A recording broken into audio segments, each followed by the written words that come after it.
Boa noite, mais um Lanterna do EIB.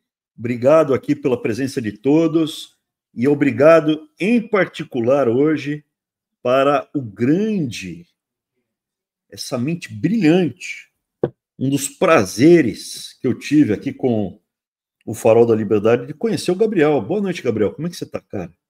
Boa noite, professor. Tudo certo? Prazer é igual da minha parte. E obrigado aí pela oportunidade mais uma vez, pessoal. Já dando um aviso aqui, antes de tudo, sei que a maior parte de vocês já faz parte de algum grupo do WhatsApp, seja o grupo 1 que a gente iniciou, o 2, mas agora, link novo está aqui em cima, e é o grupo 3. É o sucesso que o Farol vem fazendo ao longo do tempo, já passamos aí das 2.000 pessoas em grupos de WhatsApp, a gente está precisando agora do terceiro grupo, e contamos com vocês para encher mais um. Lembrando, você já está no grupo 1 ou no grupo 2? Não entre nesse, tá bom? Esse grupo aqui é só para quem ainda não faz parte de nenhum deles. Bora lá, Abrão. Eu peço perdão, hoje eu estou até recebendo amigos aqui em casa, amigos da juventude. Eu não tive oportunidade para fazer o alinhamento dos detalhes com o Gabriel antes de começar. Gabriel, desculpa para você, tá? Não é do meu feitio. E mas eu preparei a apresentação, então será meio que um improviso, será mais para uma apresentação de jazz do que para uma apresentação, para um concerto de música clássica. Tá bom, Gabriel? Bora lá. Desculpa, tá? Fique em paz, bora lá. A razão do Lanterna do EIB hoje, ela é mais séria. O Lanterna não é como vai entrar Sem Filtro, é uma apresentação muito mais séria. E eu queria trazer uma retrospectiva de toda a parte da Guerra Mundial. Eu acredito que nós já estamos na Terceira Guerra Mundial, e eu gostaria de apresentar uma retrospectiva e mostrar como está sendo o capítulo, a batalha de Israel com o Irã. Você que está acompanhando o Farol, você que já é faroleiro, você já viu essa apresentação, você já viu a análise que eu tenho feito há algum tempo. E o que nós faremos hoje é uma atualização, uma recapitulação e algumas projeções do que pode acontecer por um horizonte de tempo tangível. Gabriel, por favor, coloca a apresentação. Recapitulando, então, a gente teve, no dia 31 de dezembro de 2019, a OMS alertando sobre os casos de Covid em Wuhan. Eu, particularmente, acho que, do ponto de vista histórico, a Terceira Guerra Mundial será caracterizada pelo início com a Covid. Por quê? Porque a Covid, na minha opinião, foi feita em laboratório e gerou um desequilíbrio entre os poderes mundiais. Tá? Foi um exercício de poder, foi uma prévia, foi um movimento, foi um teste do que seria uma arma biológica.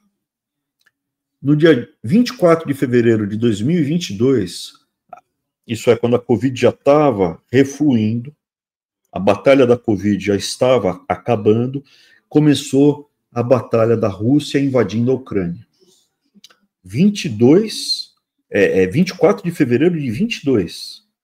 No dia 7 de outubro de 23, o Hamas invadiu o sul de Israel e matou 1.200 pessoas.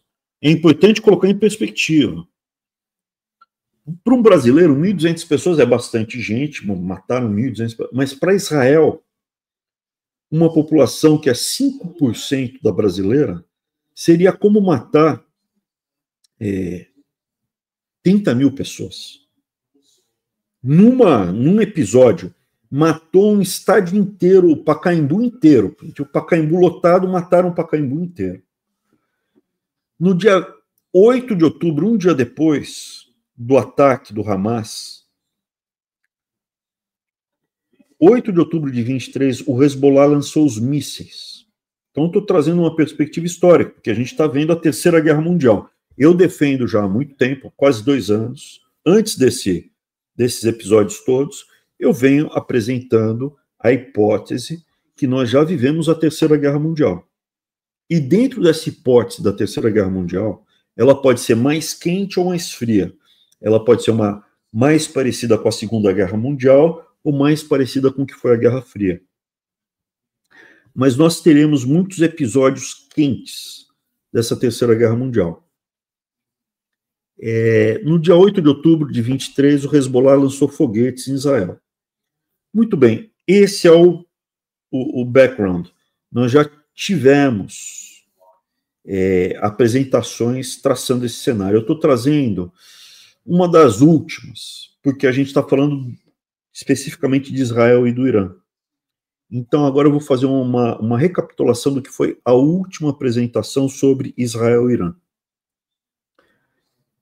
Foi o Lanterna do EIB de 18 de agosto de 24, faz quase um ano que eu fiz essa sobre Israel e Irã especificamente. Se eu não me engano, foi a quarta apresentação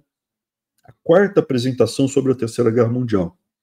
Mas essa foi especificamente sobre Israel. Então, ali, no dia 18 de agosto de 24, eu alertava que, olha, primeiro, não é um movimento isolado, a gente não pode ser tolo, nós não podemos ser desavisados, existem muitas forças, conexões que estão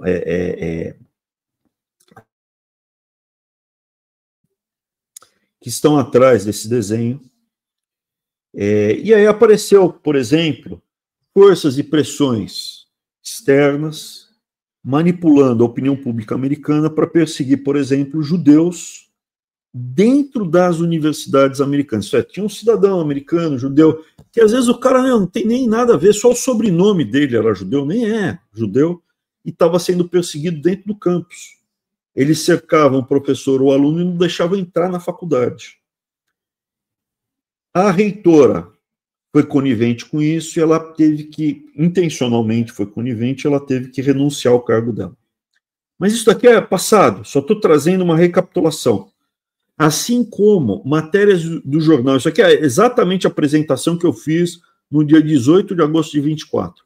Então, eu estava comentando sobre a perseguição aqui nas universidades americanas, sobre um monte de matérias falando que o Irã, na busca pela bomba nuclear, iria desencadear uma reação de Israel. Estamos falando de quase um ano atrás, eu estava alertando, olha, várias matérias estão mostrando e isso irá acontecer, Israel irá atacar o Irã, seja para tentar postergar a obtenção da bomba nuclear, seja a razão que for. Agora, nós já estamos na contagem regressiva para uma guerra aberta entre Israel e Irã. E aí eu mostrava exatamente esses slides. Aqui eu estou passando os slides que eu mostrei há quase um ano atrás. Então, o Hamas atacando Israel, hoje em dia, olhando em retrospectiva, o Hamas está administrado já. Já não representa mais uma ameaça à sobrevivência de Israel. Ato contínuo, lembra? No dia seguinte dos ataques do Hamas, Hezbollah atacou Israel, Israel irá retaliar. E aí eu alertava, isso está gravado nesse canal de YouTube e vocês podem verificar. Eu alertava, nos próximos meses nós veremos uma ação de Israel para tentar conduzir um caminho de Israel e do Ocidente em relação à Síria. Por quê? O Assad, que é era o ditador da Síria, ele tem uma postura alinhada ao Irã, à Rússia, e isso não está adequado a esse contexto da Terceira Guerra Mundial. Eu não estou defendendo Israel, eu não estou defendendo a Rússia, Estados Unidos, eu estou tentando buscar um distanciamento intelectual para poder fazer uma boa análise. Evidentemente que eu estou muito mais alinhado a Israel do que aos Houthis, ou aos talibãs, ou quem degola cristão no Egito. Mas um bom analista, ele tem que buscar um distanciamento intelectual. Ele tem que buscar isso. Está gravado. Vocês podem ver o meu grau de assertividade, o grau de acerto da minha análise há um ano atrás. O que eu falei e o que aconteceu. O Hezbollah mandou os mísseis e falou, vão encaminhar uma solução para o Hezbollah, para o Hamas, e é questão de tempo para a Síria reagir, equacionar. Por quê? Porque o Assad é um ditador alinhado. Não estou falando que o Assad é bom ou ruim. Para os cristãos na Síria, eu acho que o Assad é melhor do que o atual regime. Eu só estou falando o que ia acontecer e o que aconteceu. O Assad entrará nessa confusão e ele também será equacionado. E aí é questão de tempo para o Irã.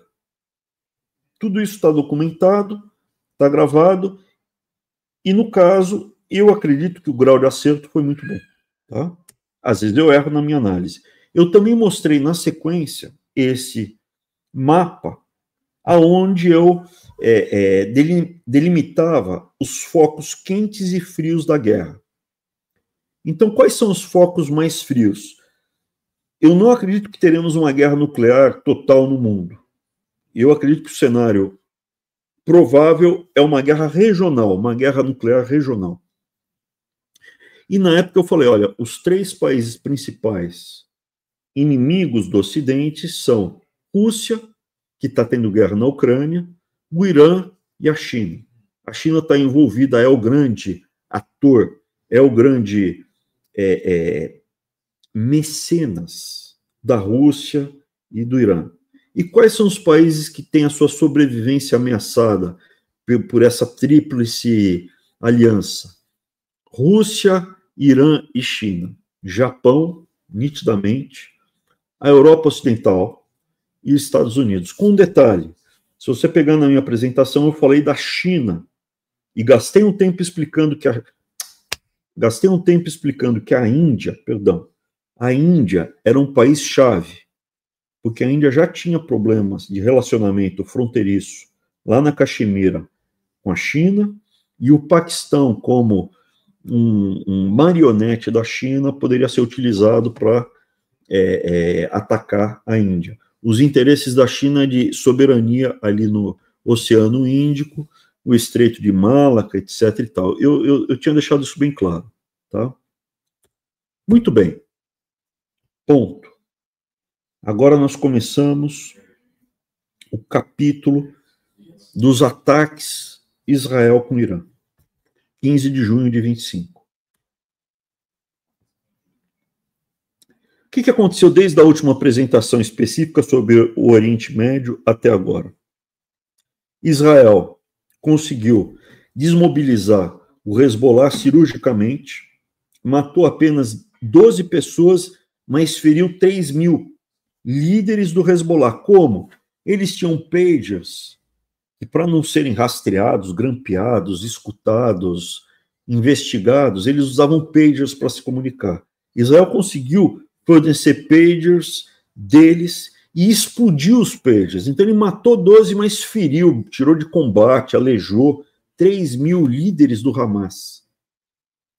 Isso colocou o Hamas não fora de combate completamente, mas deixou ele em segunda linha. O Hamas, tanto é que depois disso, teve ataque, teve Israel entrando no sul do Líbano, como a gente havia descrito que iria entrar, até o rio Litani, mas depois disso, você pode notar, o Hamas ele ficou em stand-by. Assim como, com toda a falsa modéstia que eu me permito, a UNE sumiu, gente. Depois do Little Abraham como ministro da Educação e a carteirinha digital, a UNE nunca mais foi a mesma. Cadê o próximo calhorda que chefia a UNE? Sumiu. Quem é o presidente da UNE? Sumiu. Por quê? Porque foi feita uma ação cirúrgica para desmobilizar a UNE. Resolvemos o problema da UNE? Infelizmente não, porque o presidente da República era o Jair Messias Bolsonaro, que me espetou num pau e não me deixou fazer o trabalho que tinha que ser feito para acabar com a UNE. Então, se ainda existe UNE, é graças ao Jair Messias Bolsonaro. Se um dia eu tiver a oportunidade, eu volto e termino esse trabalho.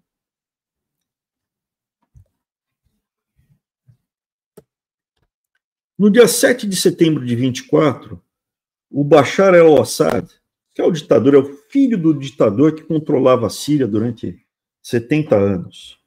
Ele saiu correndo da Síria, abandonou, e a Síria saiu das mãos dos xiitas, alauítas no caso, né? Mas os alauítas são próximos dos xiitas e foi para na mão dos sunitas, que são alinhados, mais alinhados com a Arábia Saudita, com os Estados Unidos, tá? E o Bashar al-Assad, hoje, é um médico oftalmologista na Rússia. Ele já está refugiado lá na Rússia, está vivendo na Rússia, acabou esse capítulo nefasto da história da humanidade. Não que o atual ditador seja bom, mas o Bashar al-Assad não está mais fazendo mal de forma generalizada na Síria.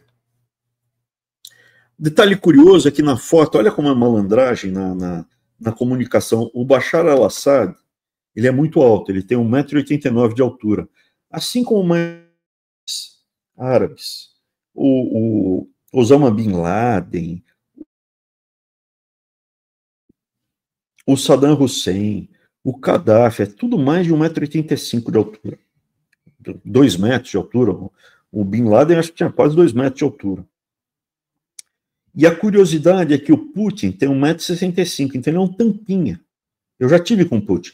É um tampinha. 1 metro e... Ele não tem 1,70 m. Se você olhar na internet, aparece 1,70 m. Ele não tem... Deve usar salto alto, salto carpeta. Por que eles põem essa foto desse jeito, nesse ângulo? Para parecer que o Putin não é um anão de circo, né, perto do Assad. É uma bobagem. Se aparecer, se eu tiver que tirar uma foto do lado de um cara de 2 metros de altura, eu tiro. Não vejo isso como uma fraqueza. A minha altura não tem nada a ver com a minha altura intelectual. Isso daqui é um casco. Isso daqui é o vasilhame, cara. O que você tem dentro de você, a sua altura, está no seu intelecto. Então, assim, você vê como é torpe o regime russo, que se preocupa com uma aparência, com um sinal de força por causa da estatura física do líder dele. O Churchill tinha, o Churchill também, o Winston Churchill também era um tampinha, tinha 1,69 m, 68 m. No dia 22 de abril de 2025, a Índia entra em guerra com o Paquistão. São 150 aeronaves em combate, uma guerra aérea gigantesca, a maior guerra aérea, eu acho que desde a Segunda Guerra Mundial, que foi suplantada agora com o ataque de Israel ao Irã. Mas uma batalha aérea com mais de 100 aviões, 100 caças, é uma batalha aérea gigantesca. Então a gente está vendo o quê? A confirmação que já estamos vivendo a Terceira Guerra Mundial. 1º de julho de 25. Esse movimento, você está vendo? Não é que é Israel, você tem que olhar tudo isso numa continuidade, numa linha do tempo.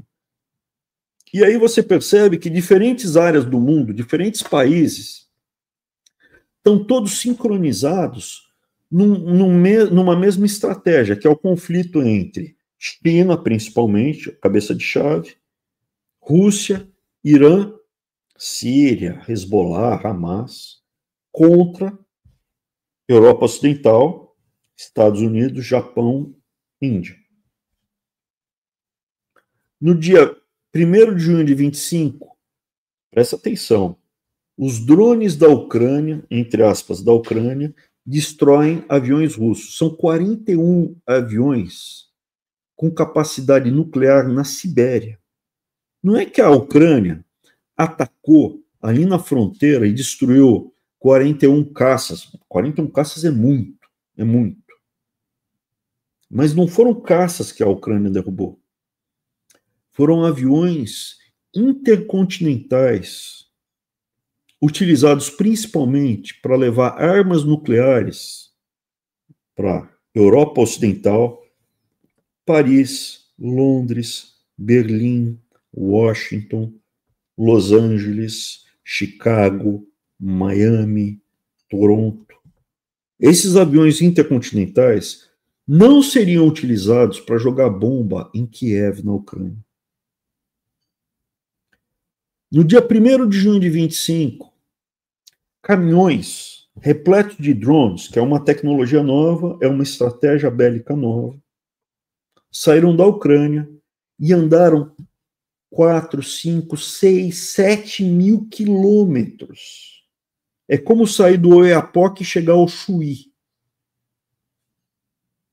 Caminhões da Ucrânia trafegaram distâncias continentais, chegaram perto dos seus objetivos, abriram a carroceria e soltaram centenas de drones e destruíram mais de um terço da frota de aviões intercontinentais da Rússia, diminuindo a capacidade da Rússia em atacar com bombas convencionais, mas principalmente com bombas nucleares, centros estratégicos no Ocidente. Quais são os centros?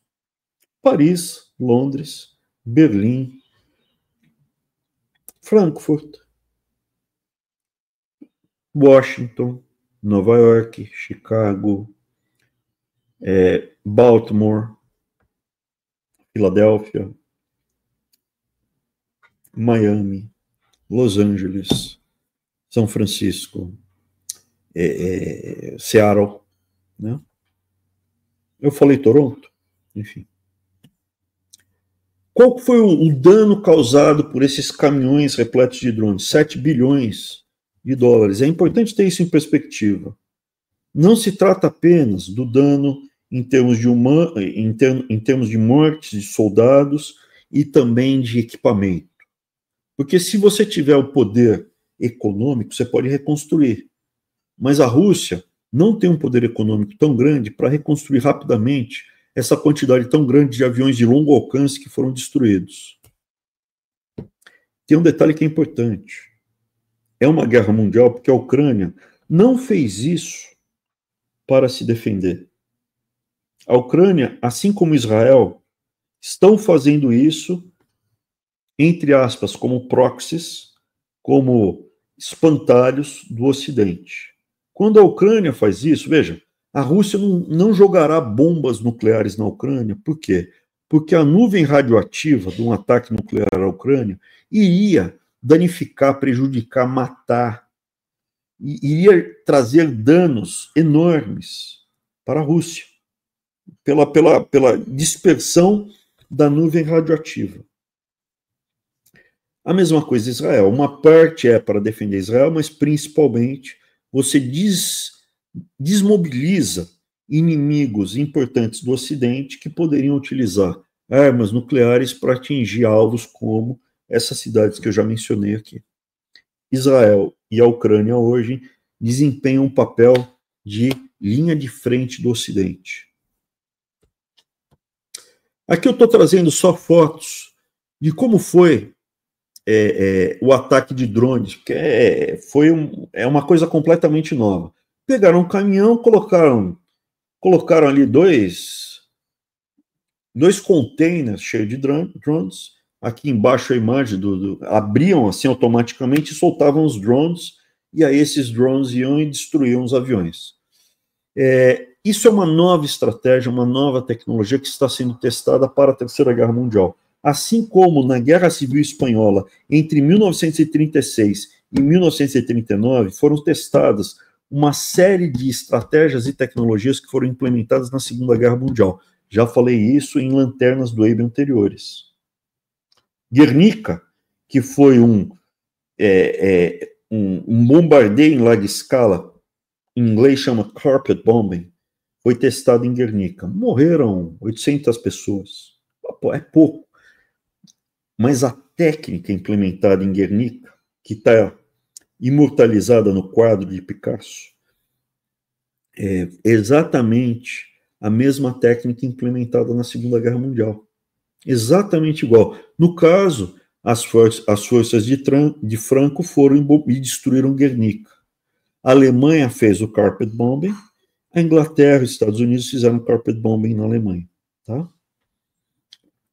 Eles já testaram e já está consolidada, está sendo... Agora a gente está fazendo o ajuste fino, o fine-tuning da questão da estratégia e da utilização de drones numa terceira guerra mundial. E aqui, olha, imagina o globo terrestre. Eu sei que o Vitor Cameron, ele vai me criticar, mas eu acredito que a Terra é uma esfera. E olha a distância da Ucrânia para as bases atacadas com caminhões repletos de drones, onde tinham as bases de aviões de utilização para bombardeio nuclear. É lá no norte da Rússia e ao lado do lago Baikal, no meio da Sibéria, em cima da Mongólia. É muito longe da Ucrânia. Evidentemente que não foi a Ucrânia que fez isso. Evidentemente que foram forças da Europa Ocidental e dos Estados Unidos que estão testando formas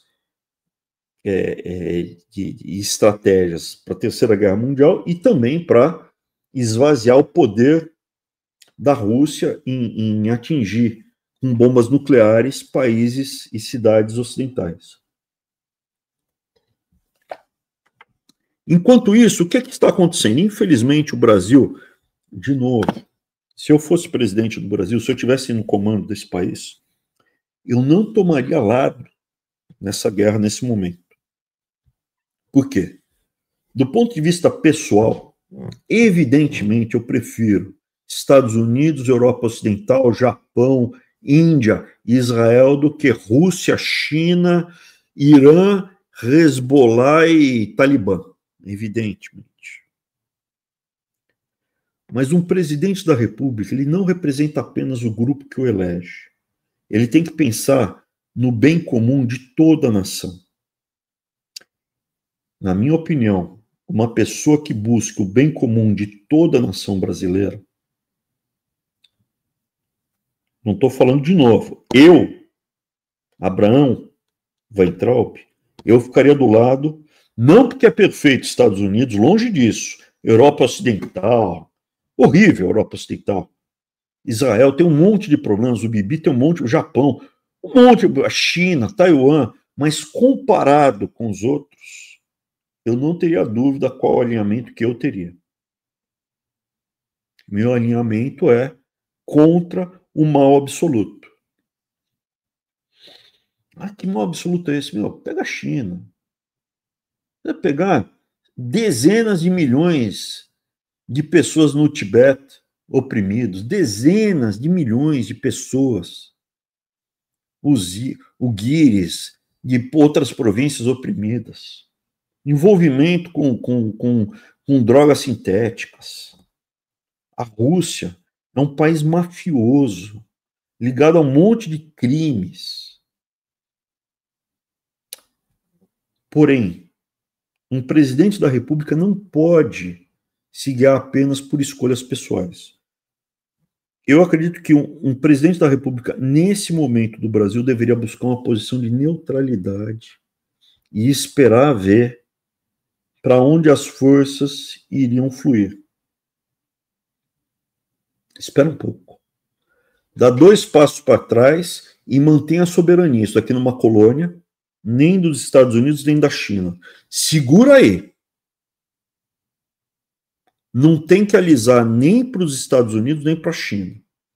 Tragam as propostas em cima da mesa e a gente vai avaliar caso a caso. Só que o Brasil já escolheu um lado, porque o Brasil é o país do Red Label. Seria uma grande evolução se os nossos políticos, os nossos generais, os nossos governadores, os nossos prefeitos passassem a demandar caixas de Black Label em vez de Red Label. O Brasil não é o país da prostituta barata, da prostituta cara. O Brasil é o país da prostituta barata. Os nossos líderes se vendem por uma caixa de Red Label e não por uma caixa de Black Label. Se a gente passar para o Black Label, John Walker, já é uma melhora. Abrão, você está exagerando. Pega o depoimento do Mauro Cid. Quando foram entregar o dinheiro para aquele movimento ridículo, aquele movimento calhorda, aquele movimento covarde, de militares que desmaiavam, o dinheiro foi entregue dentro de uma caixa de Red Label.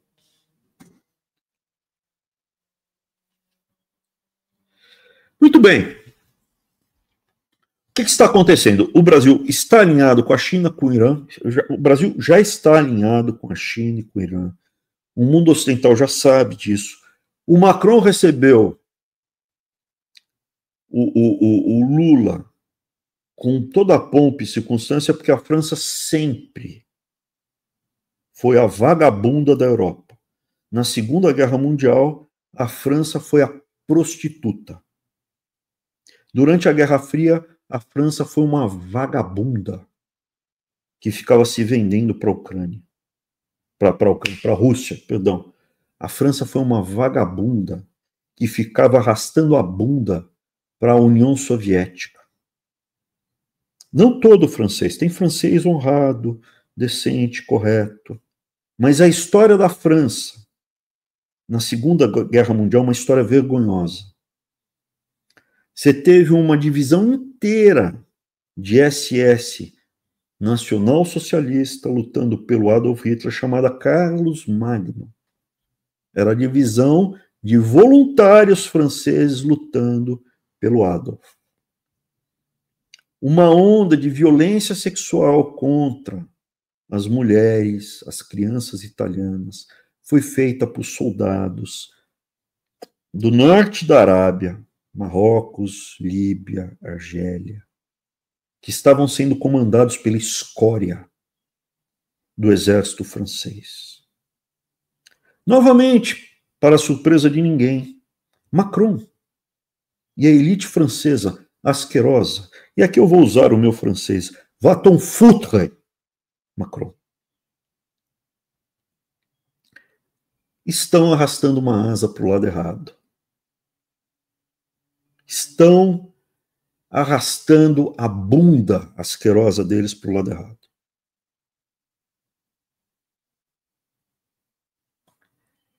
Para a surpresa de ninguém, o Brasil está totalmente alinhado, hoje, percepção clara, com China, Rússia, Irã, Hezbollah, Hamas. Vamos lá ver os dados. 28 de fevereiro de 23, Brasil recebe navios de guerra do Irã. Não precisa receber navio de guerra dos Estados Unidos. Não receba. Eu, como presidente, falo, não, o Brasil está neutro. Como a Suíça. A Suíça é o país que está sempre lá querendo se aproveitar da circunstância. Não é tão asqueroso quanto a França, mas está sempre querendo se aproveitar da circunstância. Não precisa ser como a França. Como presidente do Brasil, a postura honesta seria buscar uma neutralidade. Não dá. Nesse país, o Red Label manda. Uma garrafa de Red Label abre portas. 28 de fevereiro de 23, Brasil recebe navios de guerra do Irã. 7 de maio de 25, Estados Unidos pede para que o Brasil reconheça o PCC e o Comando Vermelho como grupos terroristas. O governo federal se recusa. 19 de maio de 25, Estados Unidos oferece recompensa para informações sobre Hezbollah na tríplice fronteira. Foz do Iguaçu, Paraná, Brasil. Paraná governado pelo Ratinho Júnior. Veja, o Brasil não necessariamente já está do lado da China, do Irã e da Rússia. Mesmo porque eu acho que a Rússia está caminhando para se desgarrar e isolarem a China nessa guerra. A gente falará hoje sobre a questão do Irã. A Rússia está sendo cooptada aos trancos e barrancos, com sinalização de territórios, dinheiro e porrada. Isso que fizeram na Rússia com os aviões dela é uma mega porrada para cair fora da China, deixa a China sozinha, como a China te deixou na Guerra Fria. Então, hoje o Brasil ele está na mão do novo Getúlio Vargas. Eu considero o Lula tão ruim quanto o Getúlio Vargas, tão errado, tão desviado da virtude quanto o Getúlio Vargas. O Lula é o Getúlio Vargas reencarnado. É que eu não acredito em reencarnação. Mas o Lula é uma pessoa tão nefasta quanto foi Getúlio Vargas. Tão má quanto foi Getúlio Vargas. Getúlio era 100% alinhado com a Alemanha nacional-socialista. Aliás, o Lula, na sua primeira entrevista, falou, perguntaram para ele, quem você admira? Eu admiro o Adolf. O Adolf? O do bigode? É, o do bigode. Nunca negou. Nunca falou, eu errei. Então, o Getúlio, que era um admirador do Mussolini, do Adolf, do nacionalsocialismo, através de, na época não tinha Red Label, mas através de Cacau, ele acabou se bandeando para o lado, e pressão também, interna, ele fez as contas, e ele acabou, apesar de ser um fascistoide, ele se bandeou para o lado dos americanos. Dificultou muito o envio de tropas brasileiras para lutar na Segunda Guerra Mundial, que foi uma, digamos assim, o último grande exemplo de virtude do Exército Brasileiro. Getúlio Vargas, em função das circunstâncias, apesar de ser uma pessoa podre, acabou permitindo que o Brasil não entrasse para a história como um vilão. Perón, na Argentina, ele contrabandeava ouro da Argentina para a Europa. No carro dele, ele exportava o carro, ele mandava o carro dele da Argentina para a Europa e trocavam as rodas por rodas de ouro. Um cara extremamente corrupto, mau caráter, sujo. Esse daí aceitou muito dinheiro, muito ouro dos criminosos de guerra na Segunda Guerra Mundial.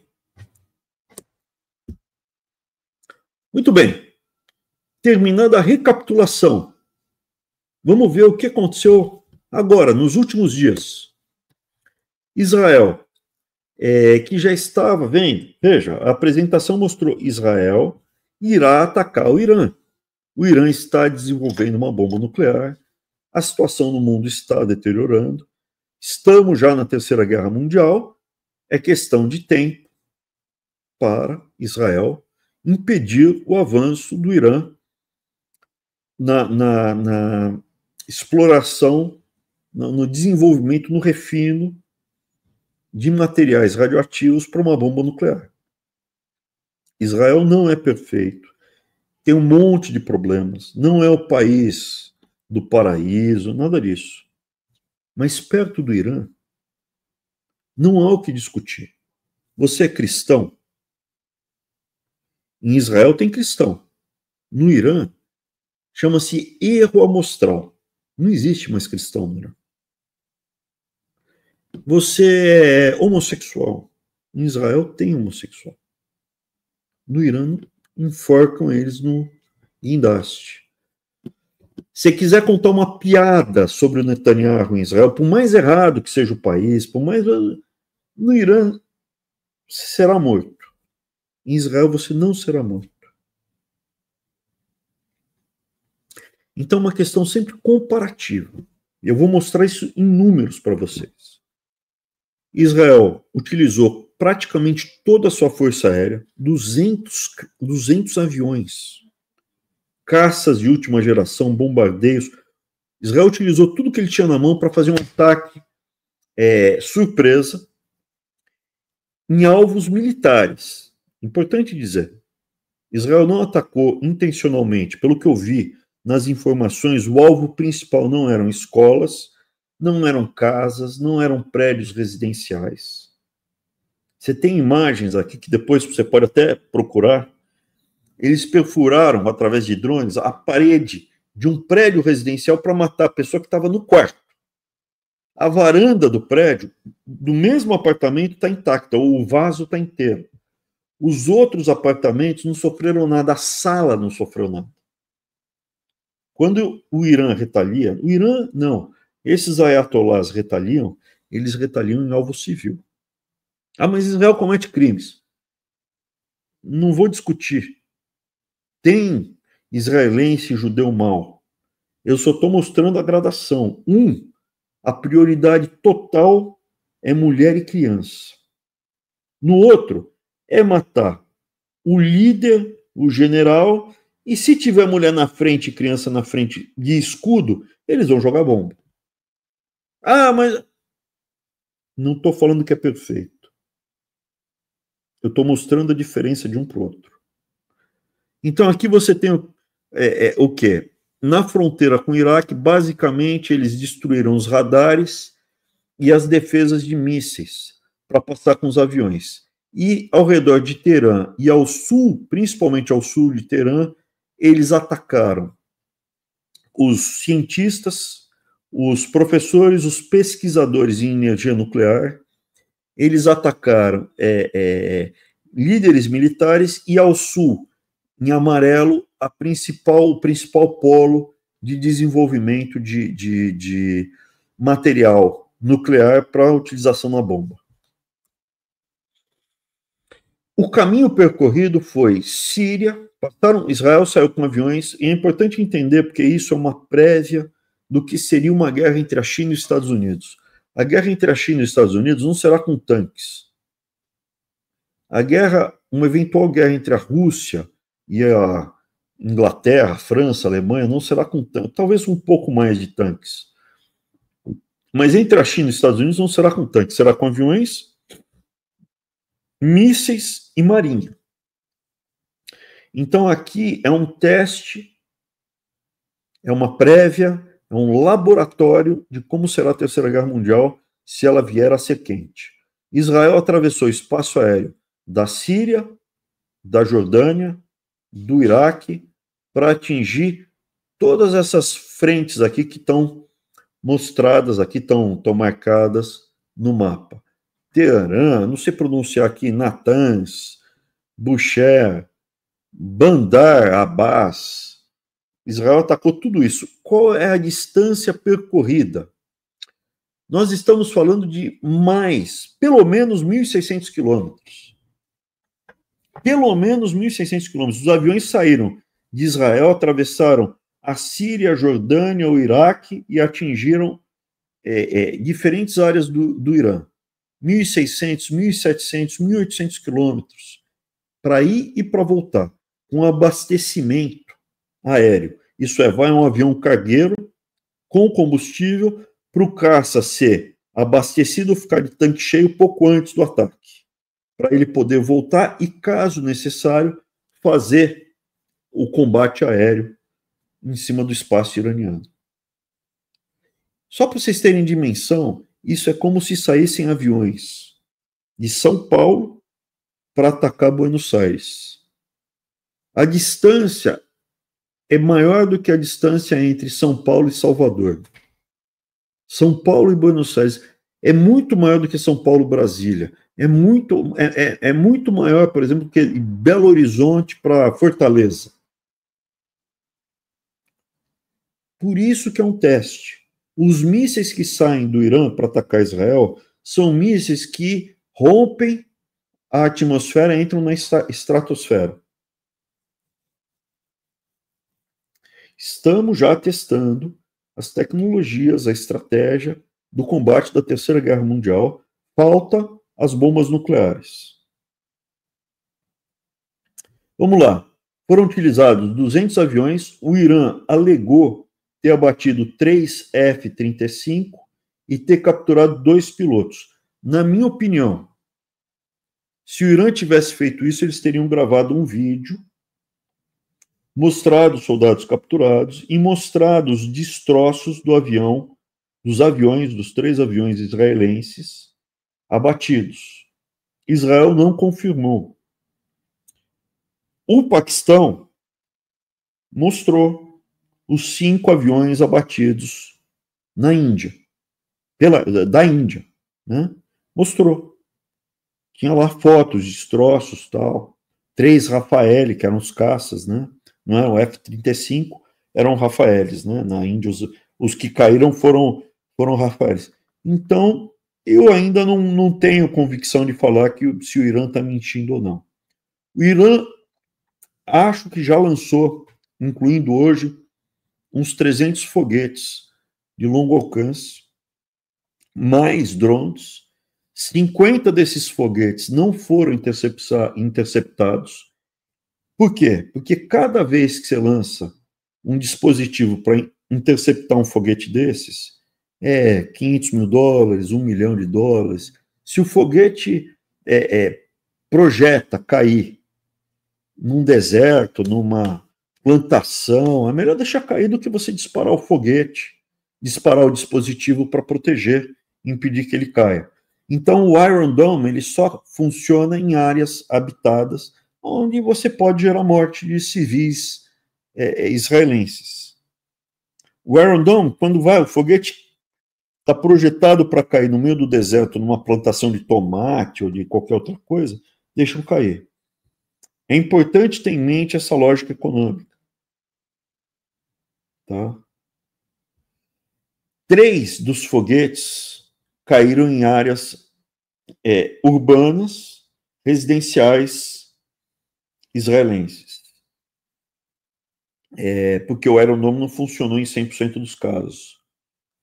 E aí, por enquanto, até o momento, 6, 8 ou 12, não sei exatamente o número, porque dos feridos eventualmente morre, então, mas vamos falar aí, 10 israelenses morreram, 82 foram feridos. Porque às vezes o cara é ferido, ainda está vivo, depois demora para morrer. No Irã, o alvo foi basicamente generais, estão alegando que caiu perto de um lugar que tinha criança, escola, etc. e tal, então precisa verificar se é verdade, tudo, enfim.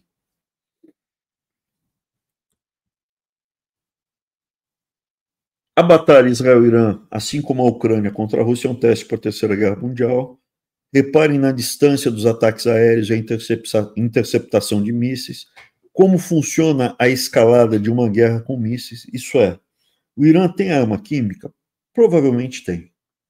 Ele poderia ter colocado armas químicas nas ogivas deles para jogar em Tel Aviv, em Haifa.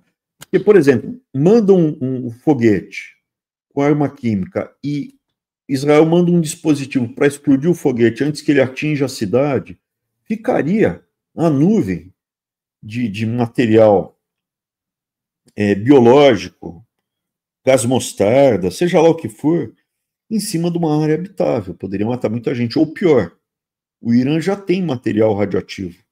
Ele poderia fazer uma bomba suja. O que é uma bomba suja? A bomba nuclear gera uma explosão, mas material radioativo, tipo Césio, aquele episódio que aconteceu em Goiânia, 1000 vezes piorado. Enche uma ogiva cheia de material radioativo sujo e joga, não tem explosão. Mas a hora que você bate e espalha aquela nuvem, são quarteirões inteiros que ficariam contaminados durante muito tempo com material radioativo.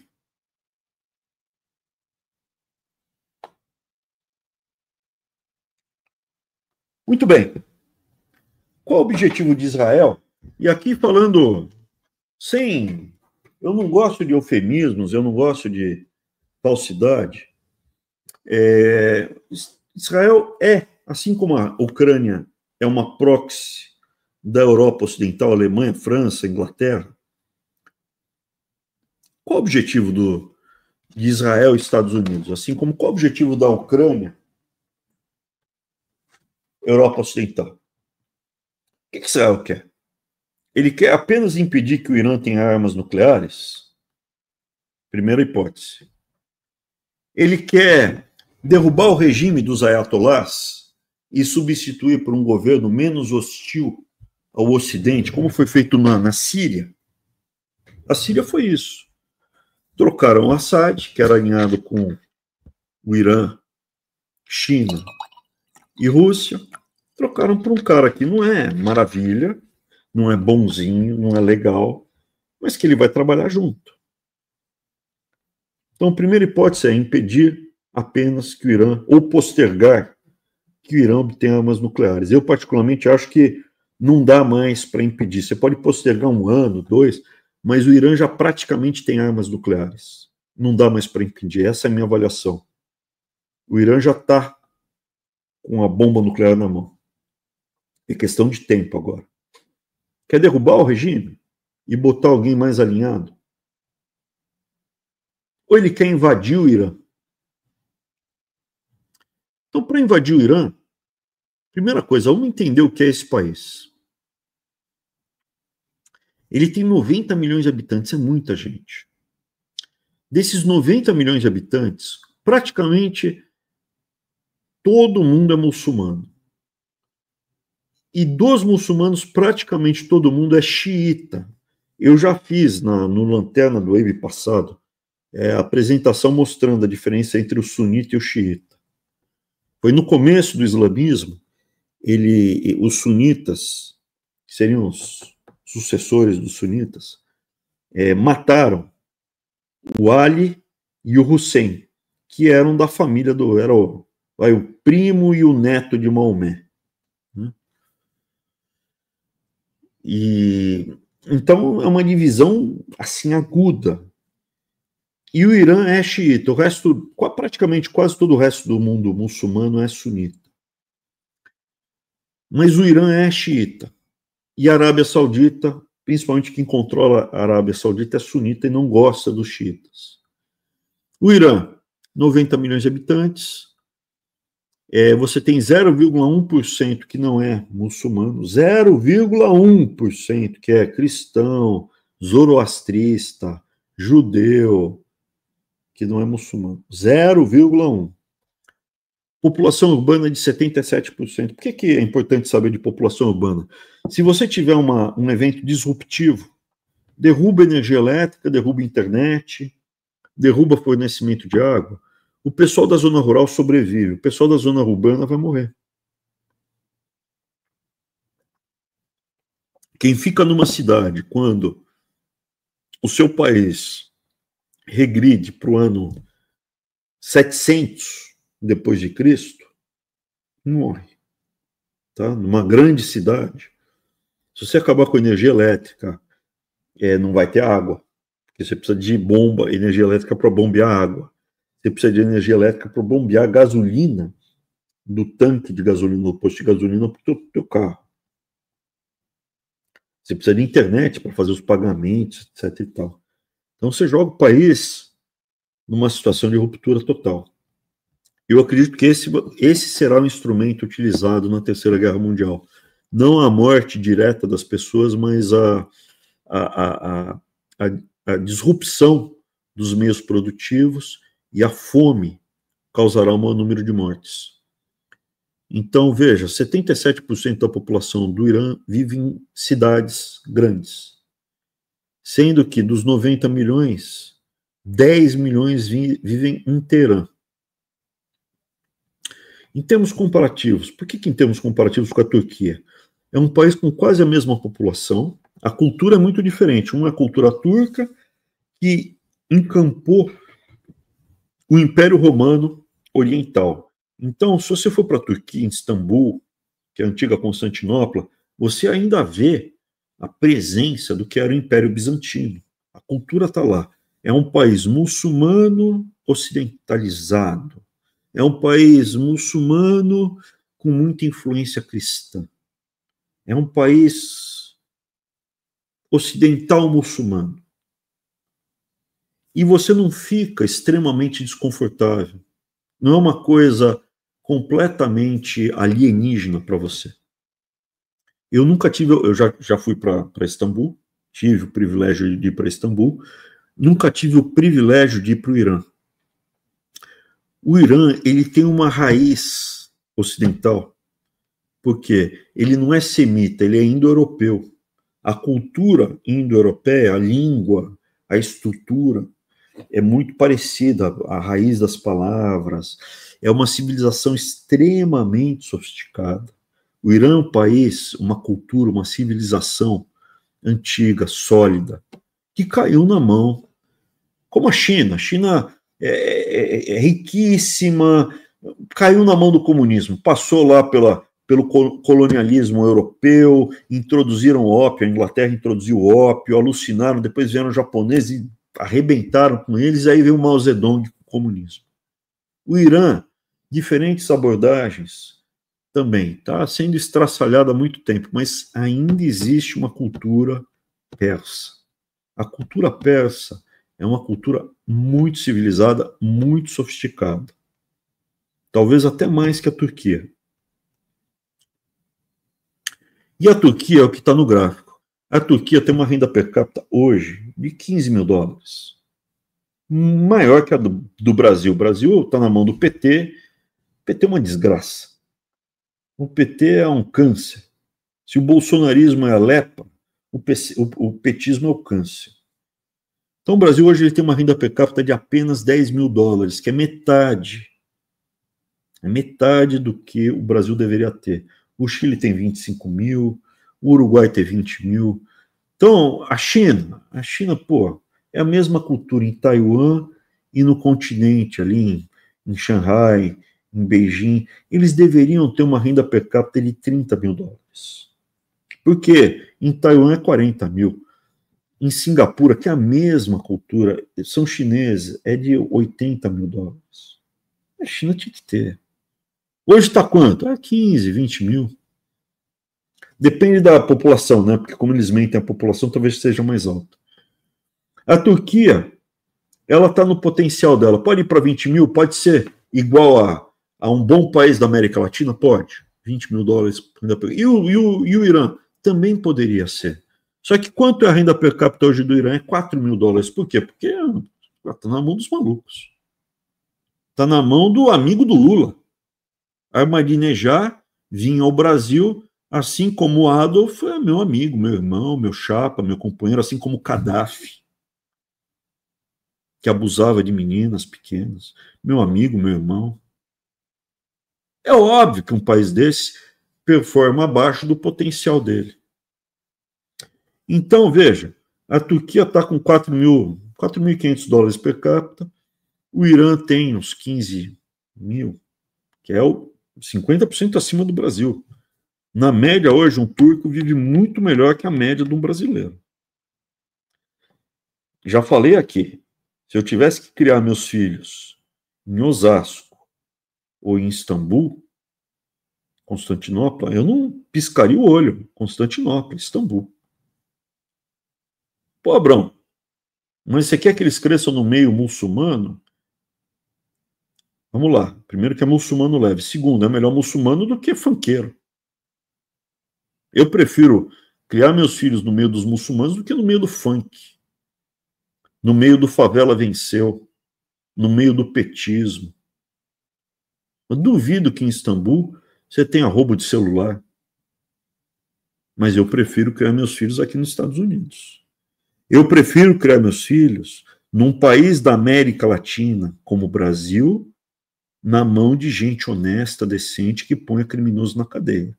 Infelizmente, hoje isso não está a nosso alcance. Por quê? Porque nós estamos na dicotomia entre o bolsoleprismo e a petralha. Tentando o Michel Temer apresentar o Tarcísio como sendo uma coisa boa.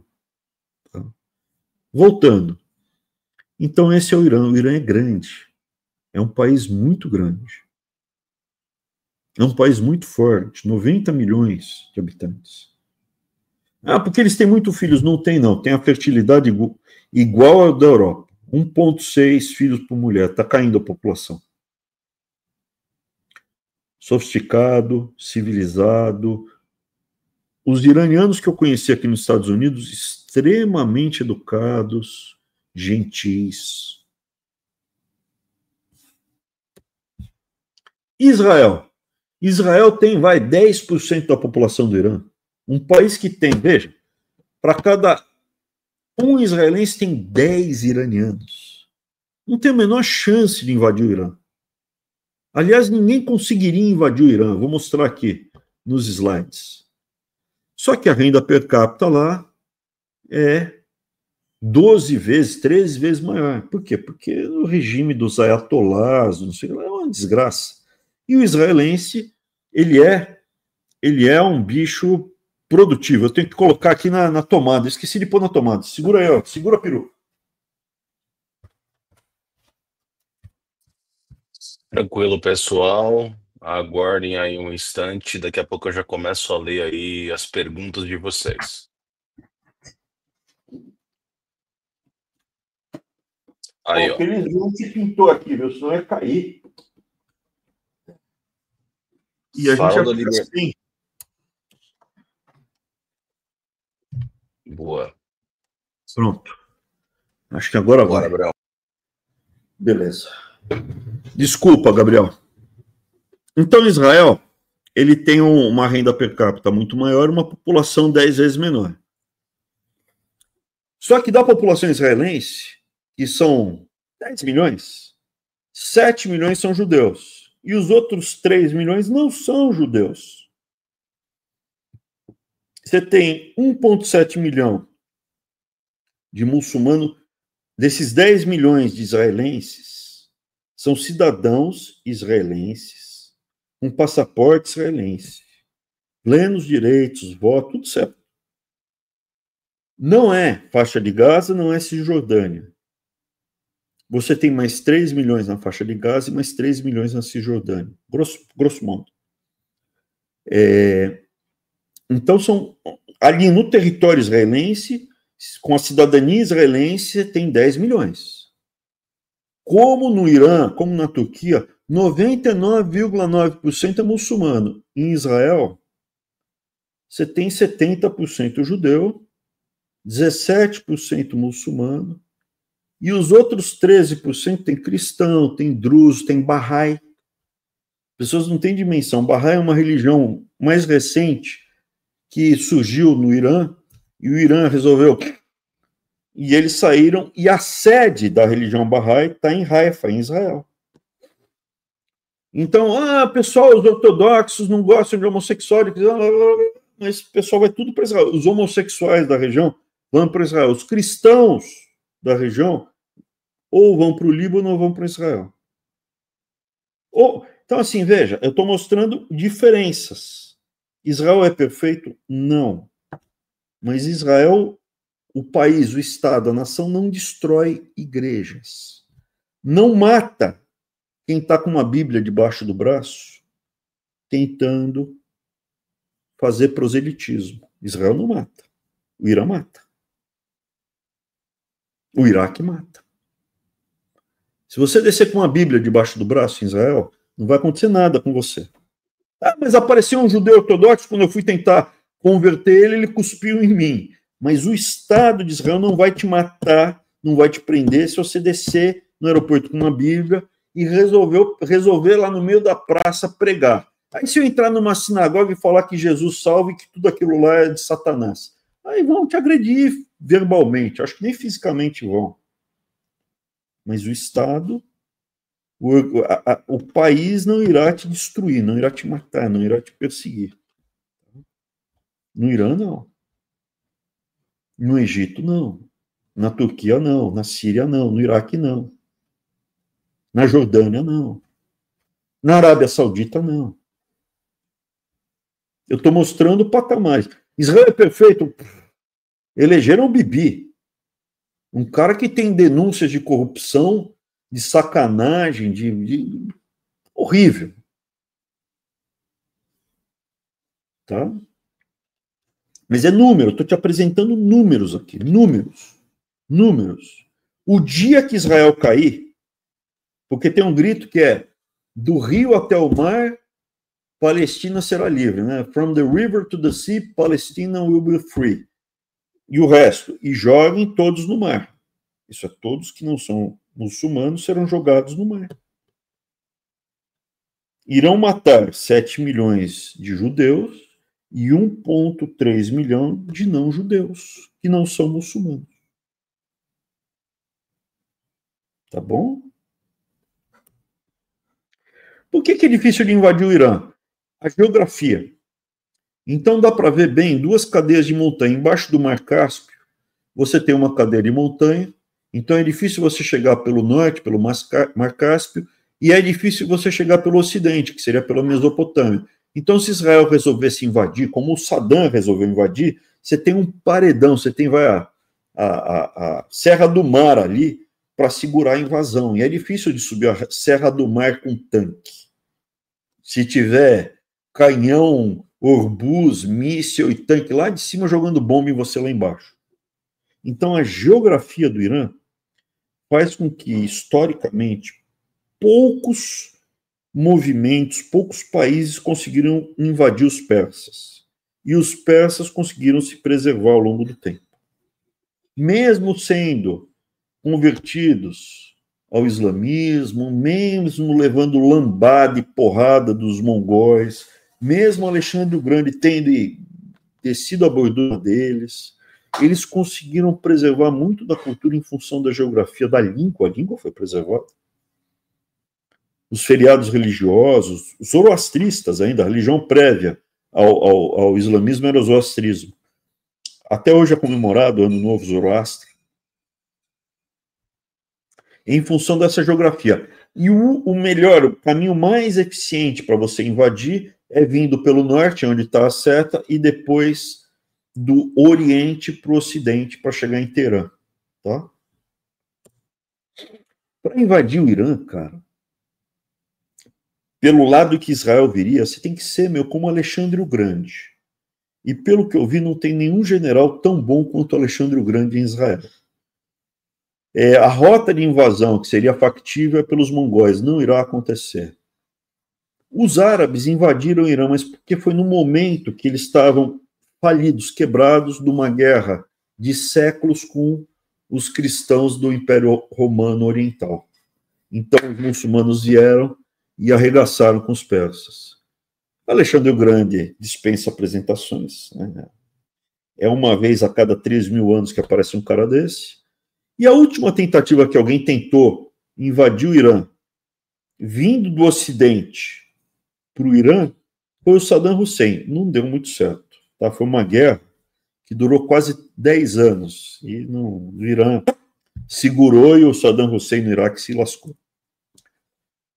Muito bem, se não dá para invadir um país com 90 milhões de habitantes, montanhoso, difícil, culturalmente aguerrido, não são bárbaros, hein? O iraniano não é bárbaro, ele é extremamente civilizado.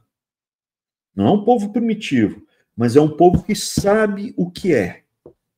Não é um funkeiro, quem é facilmente influenciável. Ele sabe o que é, historicamente, ao longo de 5, 6 mil anos. Eles sabem o que eles são. Muito bem. Você tem 3 hipóteses. Você quer postergar a obtenção de armas nucleares, você quer invadir o país, que estou apresentando argumentos aqui que é muito difícil, ou você quer derrubar o sistema. O que é derrubar o sistema? Teve um golpe de Estado, você tinha o Ayatollah, você tinha o Shah, Reza Parlev, que era corrupto, tinha um monte de problemas, era um rei, ele era um rei. Se é a favor de monarquia, depende de qual rei. Era um rei corrupto. Eu não gostaria de ter o Shah Reza Parlev como rei. Muito bem.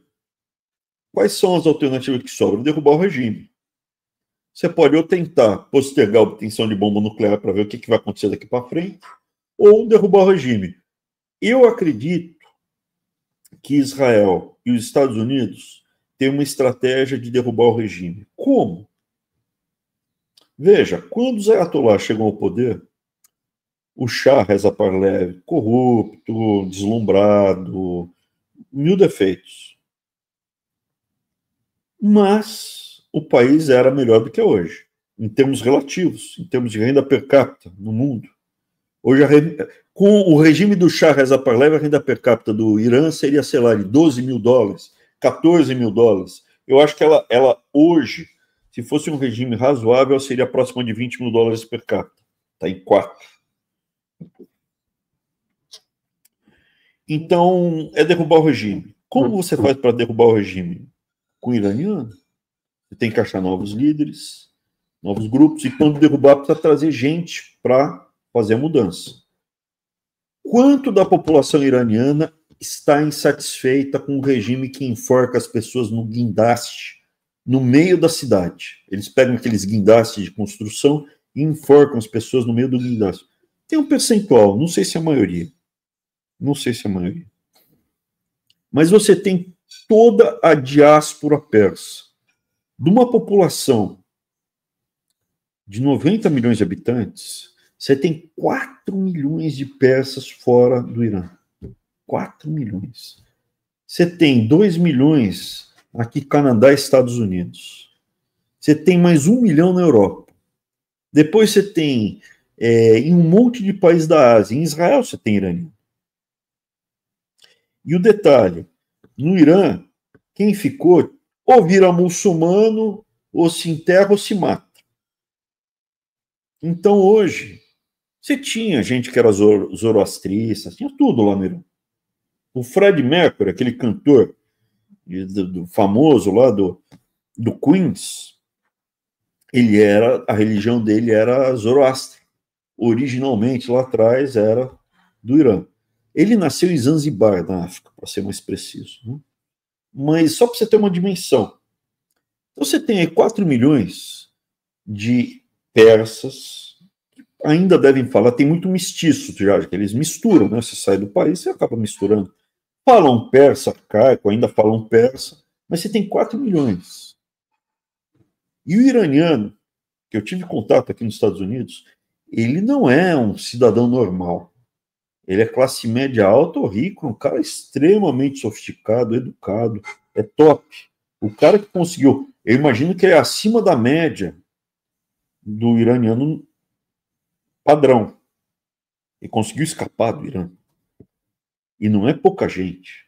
É um cara extremamente sofisticado. E de diferentes religiões. Tem Shia, tem Sunni, tem muçulmano xiita, tem muçulmano sunita, tem zoroastrista, você tem cristão, você tem Bahá'í. Em Israel tem muito iraniano Bahá'í. Tem muito iraniano judeu. 200 mil no mundo. Né? Mas tem. E eles são, aqui nos Estados Unidos, extremamente ricos. Já ouviu falar no eBay? Pois é. Os ayatolás falaram, esse cara aqui não presta, vai embora daqui. Ele veio aqui para os Estados Unidos e fez o eBay. Já ouviu falar no Google? Pois é. Omid Kordestani é um dos sócios do Google no Brasil. É iraniano. Tem um monte de bilionários iranianos no mundo. Mas não é só bilionário, você tem classe média alta, gente qualificada, 4 milhões, não é pouca gente. E dentro do Irã, eu tenho certeza que, certeza não, mas eu tenho um grau de convicção de pelo menos 1/3 não está muito satisfeito com o governo dos ayatollahs, já está cansado, depois de 60 anos de ditadura radical muçulmana, fascínio, eles estão cansados. E ainda tem grana dos sunitas, porque os sunitas são inimigos dos xiitas. Dos xiitas. Então, não vai faltar dinheiro, não faltará dinheiro, porque os sheiks, os milkshakes ali da Arábia Saudita, na Península Arábica, vão dar recursos para derrubar o Irã. Se for apenas para ganhar tempo, então vamos fazer o ataque só para evitar que tivesse bomba nuclear. Israel fez isso com Saddam Hussein. No dia 7 de junho de 1991, Israel atacou uma instalação onde o Saddam Hussein estava desenvolvendo bombas nucleares. E impediu. Na Síria, algumas vezes eles atacaram, tanto para desenvolvimento de arma nuclear como para arma química. Só que dessa vez é diferente, porque os iranianos são mais sofisticados do que os iraquianos, do que os sírios. O Irã é realmente uma civilização sofisticada. E eles se prepararam fisicamente e também em termos de recursos humanos. Eles não concentraram as instalações nucleares em uma única base. Tem várias instalações e elas estão em áreas muito profundas na rocha. Eu acredito que Israel não conseguiu destruir totalmente as instalações nucleares. Tem muita instalação nuclear ainda. teve vazamento de material radioativo, já está confirmado, teve vazamento de material radioativo, mas eu não acredito que destruíram tudo. E, principalmente, mataram muitos cientistas com drones. Eu fiquei muito impressionado com uma foto que é um prédio residencial e furaram a parede do dormitório. Então, tem um prédio, tipo 3 dormitórios ou 4 dormitórios, e do lado furaram a parede, mas os vasos da varanda do cara, obrigado, Gabriel, você é um cara brilhante, cara. Olha isso, cara. Olha essa foto. Que loucura. Mataram só o cara que está dentro do quarto, meu. O filho dele que estava no quarto ao lado, não sobrou. Olha aqui, o ar-condicionado e os vasos das varandas não foram afetados. Então, enquanto o Irã manda bomba para matar, para destruir o prédio de civil, o ataque de Israel pode ter matado criança? Pode ter matado criança, mas houve, pelo menos, isso para mim é visível. Há, sim, a intenção de causar o mínimo de mortes de civis e há uma predisposição para que o ataque seja cirúrgico. Muito bem, eu acredito que eles não conseguiram destruir todas as instalações militares, físicas, e não conseguiram matar todas as pessoas que têm a tecnologia para desenvolver a bomba nuclear. A tecnologia para desenvolver a bomba nuclear não é uma coisa super sofisticada, é uma coisa que já tem quase 100 anos, gente. A bomba nuclear já tem quase 100 anos. Então não é, meu Deus do céu, que difícil. Não é tão difícil. O foguete, a tecnologia do foguete do Irã é mais que vai para a atmosfera. O Brasil não tem condição de botar um foguete na atmosfera. O Irã tem. O foguete do Irã tem mais tecnologia do que a bomba nuclear. É questão de tempo para eles conseguirem a bomba nuclear. Questão de tempo. Se é que eles já não têm. E com certeza já existe material radioativo para colocar na ogiva e espalhar em alguns quarteirões de Haifa, de Tel Aviv, de Jerusalém. Um monte. Inviabiliza, como foi Césio lá em Goiânia, ou 20 vezes pior. Por quê? Porque eles dispersaram. Não está concentrado em poucas pessoas. A pesquisa nuclear foi feita na universidade. São centenas de pessoas pesquisando e desenvolvendo a tecnologia nuclear no Irã. Tá?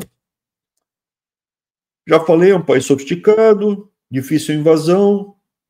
Você não conseguirá impedir a obtenção da bomba nuclear, apenas postergar. Não dá para invadir.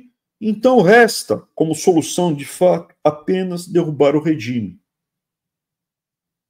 E eu acredito que o Ocidente, através de Israel ou não, pode ser que sejam outros caminhos, eles tentarão evitar os mesmos erros que ocorreram no Afeganistão, Iraque.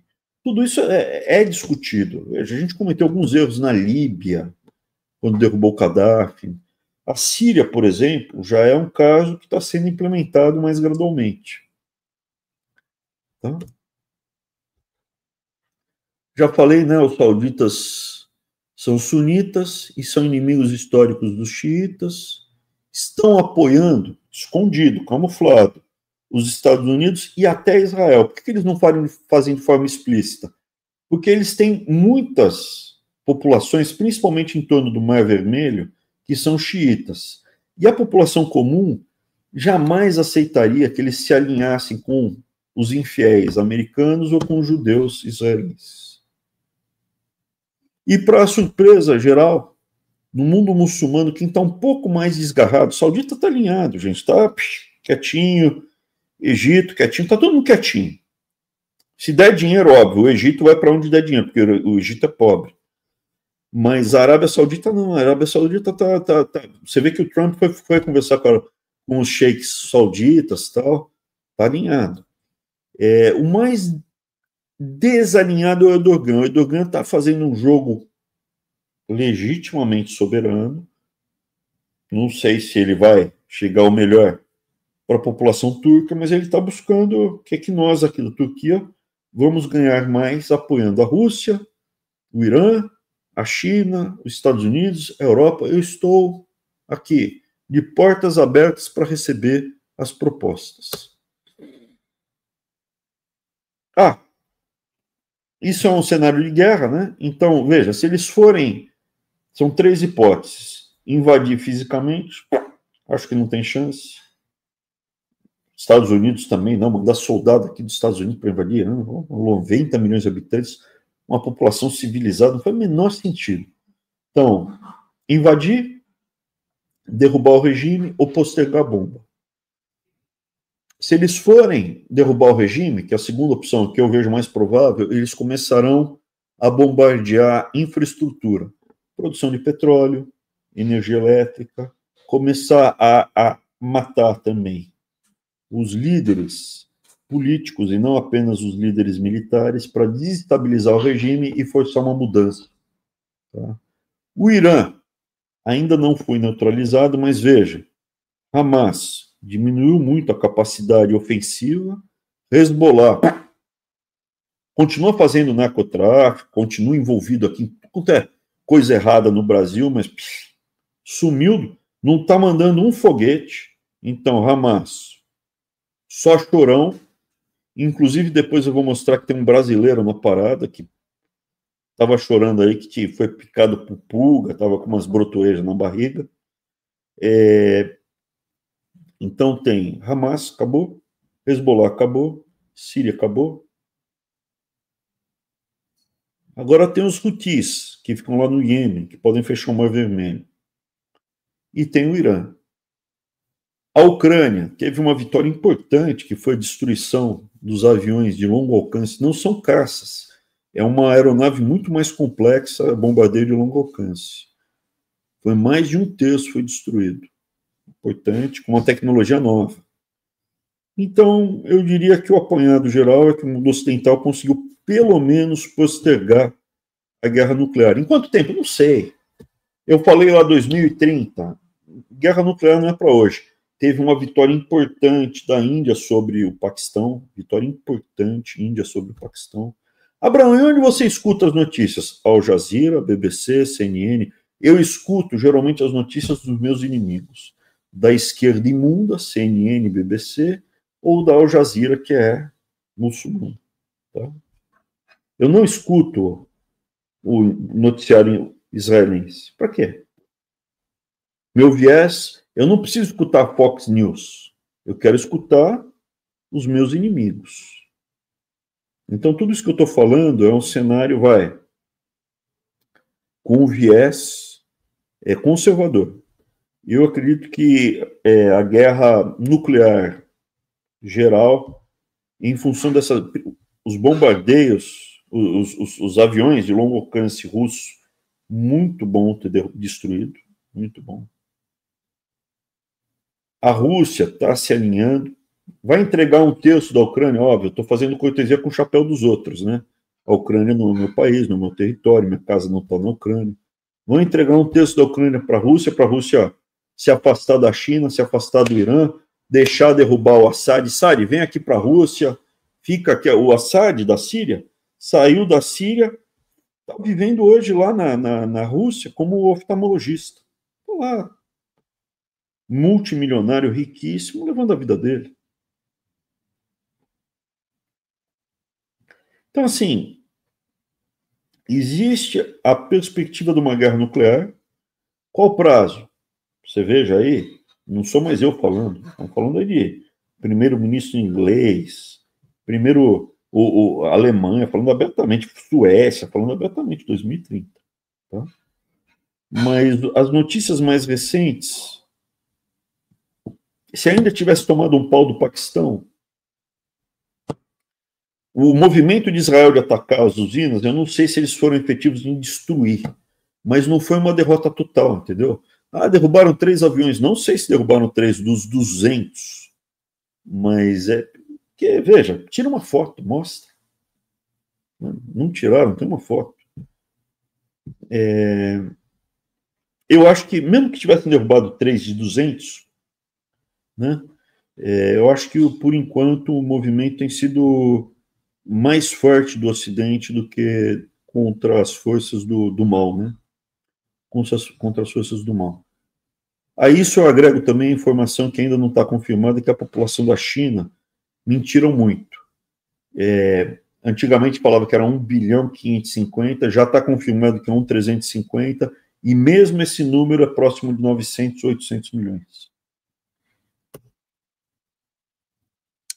Então, por enquanto, isso é para depois de 2030, gente. E acreditem, eu moro numa área que tem pelo menos 5 alvos a uma distância perto. Pentágono, Capitólio, Casa Branca, tem um centro de inteligência militar no norte de Maryland, que é aqui perto, e Baltimore. Tem também Anápolis, né? Anápolis também pode ser porque tem.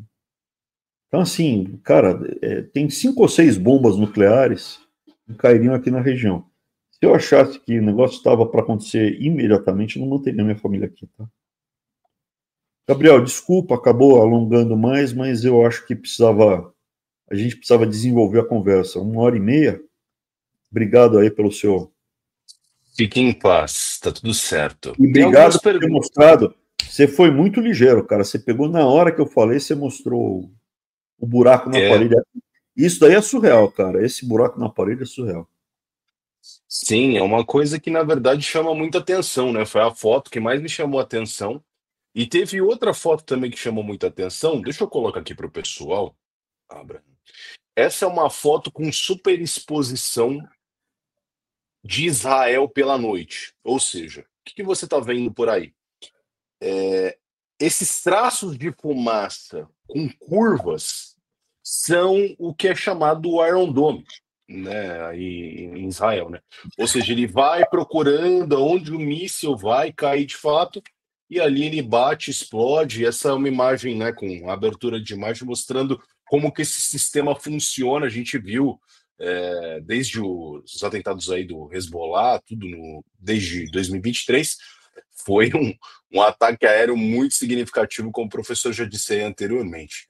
Tem ainda aqui alguns vídeos, inclusive o que você me mandou, Abraham, do pessoal lá na balada vendo os mísseis caindo do céu. É legal de mostrar, porque o pessoal na balada, o que acontece? O Brasil é um país continental. Nós não temos a percepção do que é viver num país normal.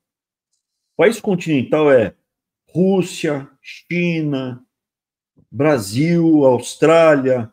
As pessoas normalmente vivem assim, a uma distância de um país para o outro de 100 quilômetros.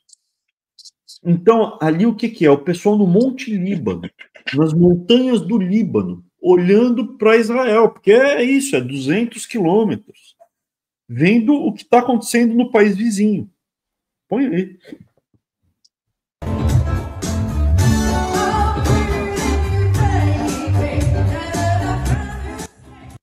Só tirar aqui o áudio para a gente não tomar problema com o autoral depois. Mas é impressionante, né? O pessoal na balada aí, fogo de artifício. Olha aí, estão vendo o que está acontecendo em Israel. Isso daí foi uma vez, cara, eu estava conversando com uma israelense, conheci uma israelense numa caminhada, estava no meio do mato, eu sou de Israel, eu comecei a bater papo. Aí eu falei assim, por que vocês não devolvem as colinas de Golã? No norte de Israel tem as colinas, que é tipo um pico do Jaraguá, tá? Um pico do Jaraguá. Aí ela falou, é simples, porque o cara lá de cima, com um rifle de longo alcance, ele fica atirando na gente. A gente não tem a dimensão que Israel é, um pedacinho de terra. Tipo, eu moro aqui, Israel é o seguinte, é a grande São Paulo, Santos, Guarujá e Bertioga. Israel é isso, cara. Então, você fala, por que você não entrega aqui o Pico do Jaraguá? Porque os caras vão pegar um canhãozinho porcaria e vão ficar jogando bomba na minha cabeça, cara. E não dá pitaco, não fica metendo bedelha, porque você não sabe o que você está falando. Porque quando voa a bomba na minha cabeça, você não vai estar lá para me ajudar. Eu calei a boca. Eu falei, você tem razão, desculpa. Ainda tem um outro vídeo aqui, Bro, que eu separei, que são os campos de petróleo que foram atacados, né? Aí, é Israel atacando o Irã. Obrigado, eu não tive tempo de ver isso. Obrigado, Rafa. Aí, ó, é uma pessoa numa estrada, né, filmando esse trecho. E é bom lembrar, né, que o Irã é o país, um dos fundadores da OPEP, é a quarta maior reserva de petróleo do mundo, né? Então, e também a segunda maior reserva de gás natural, né? Só perde para a Rússia nesse último caso. Então, é muito significativo, né? Quando começa a atacar campo, tanto que mudou, né? Eu falei disso na última sexta-feira no Farol News, a questão do preço do petróleo, né? Na hora que você mexe na quarta maior potência, no quarto maior produtor, né? Na verdade, é a quarta maior reserva, desde as sanções no Irã, que deu uma mexida nesse sentido. Eu até acredito, e essa é uma pergunta que eu tenho para ti, professor, a questão da China, né? Porque tem essas questões das restrições que o Irã vive, né, em vender petróleo para outros lugares, mas a China compra tudo isso com desconto, né? Porque eles são sancionados pelo resto do mundo. Sim, você tem razão, Rafael. Rafael, desculpa. Sei quem passa, Rafael é o nome do meu irmão. Gabriel. Gabriel. Pô, legal, botar Rafael e Gabriel. Eu acho bacana o conjunto Rafael e Gabriel. Desculpa, cara. É a minha dislexia. Mas bacana, parabéns pro seu pai e sua mãe ter botado Rafael e Gabriel. Eu acho que é uma dupla, assim, pô. É uma combinação forte. Eu acho importante isso. Deixa eu fazer um parênteses aqui. Você que vai ter um filho, gaste um pouco de tempo pensando no nome do seu filho. Não põe Ivan Elson. Ah, porque eu sou viking. Não, cara, não tem viking no Brasil. Assim, se você não tiver alternativa, pense. Não, meu avô era José, avô, então põe o nome do seu, porque é um nome bíblico e tem um laço familiar. Não coloque um nome no filho que tem uma carga negativa. Gaste um tempo, não coloque o nome da sua filha de Crystal, com Y. Não põe. Capricha. Abre, gasta o tempo pensando. Olha a Bíblia, abre. Pensa o tempo. Jocasta, não pode colocar Jocasta na sua filha. Ariadne, não pode colocar. Porque é tragédia, é tristeza. Édipo, não põe o nome dos filhos de Édipo. Jocasta, Ariadne. Não faça isso. Então, parabéns para o seu pai, Gabriel. Parabéns para tua mãe. Eu acho importante. Gabriel e Rafael são dois nomes muito bons. Mas não quero que seja tão comum. Pô, Gabriel e Rafael não é tão comum, mas então abre a Bíblia e pega o nome, não que nem Abraão, porque Abraão é complicado. Por que é complicado, Little Abe? É o seguinte, hoje em dia tem mais evangélico no Brasil e não é tão exótico, mas quando eu era moleque, cara, era muito exótico o meu nome. E geralmente Abraão é um nome de muito velho. Então, pô, chega um cara lá de 15 anos, na baladinha, na bailinha de carnaval, qual é o seu nome? Abraão. Pô, a mulherada já sai correndo, né, cara? Você vai dificultar a vida pro garoto, né? Mas eu prefiro Abraão do que Emerson, do que Ivan Elson, do que o garoto Neymar. Neymar ou Abraão? Eu prefiro Abraão. Tá? Neymar, cara, que nome é esse, cara? Qual o significado que tem o nome do seu filho, cara? Você pense, leia o significado. O nome que você vai colocar no seu filho é uma bênção que você pode dar.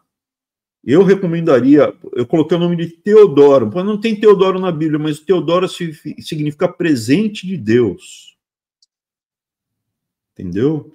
Os nomes dos meus filhos tem Isabela, que é a mãe de João Batista, que é Cordeiro de Deus, ovelha de Deus.